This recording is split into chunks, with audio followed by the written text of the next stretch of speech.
comprendre pourquoi on ne fait pas grand-chose face au changement climatique et surtout comment on peut motiver les gens à faire plus.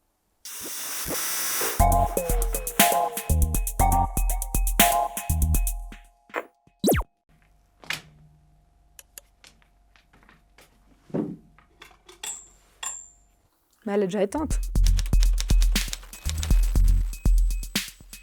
Alors, je m'appelle Oriane Sarrazin, je viens d'avoir 40 ans, je suis maîtresse d'enseignement et de recherche en psychologie sociale à l'Uni de Lausanne. Je suis passée par pas mal d'universités dans ma vie, j'ai toujours travaillé dans l'académique. Je suis passée par 7-8 unis, je pense. Je suis à Lausanne depuis une petite dizaine d'années et depuis l'année passée, j'ai un poste fixe. Je travaille en psychologie de l'environnement et plus particulièrement en psychologie sociale de l'environnement. Je donne des cours, je mène des recherches. Voilà. L'écologie, j'y suis arrivée un petit peu par hasard. J'ai toujours été humaniste, j'ai toujours voulu aider les autres, notamment via la vulgarisation de mes recherches. J'ai travaillé sur le sexisme, le racisme.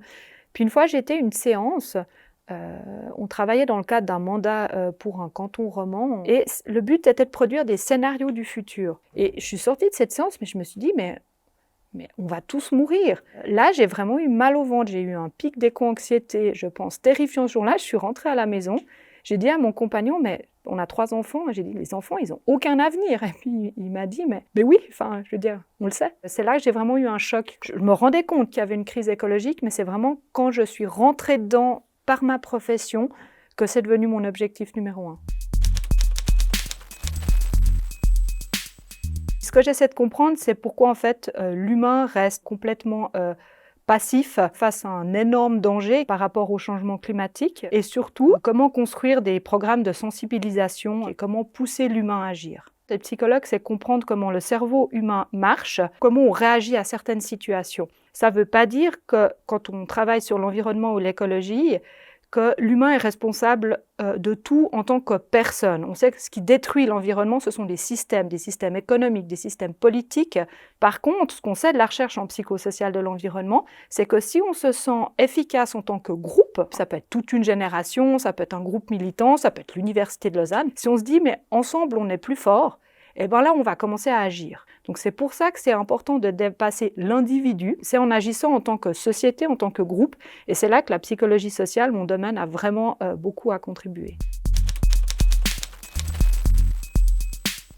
Si on pense que le cerveau humain, toute son évolution fait qu'on n'a pas les bonnes réactions, qu'on a besoin d'un danger immédiat pour fuir, un danger qu'on nous projette dans le futur, notre cerveau il n'aime pas, etc. Oui, c'est vrai, mais on a aussi la capacité à comprendre. Et l'humain a tout entre les mains pour agir contre le changement climatique. Si on veut agir, on peut le faire.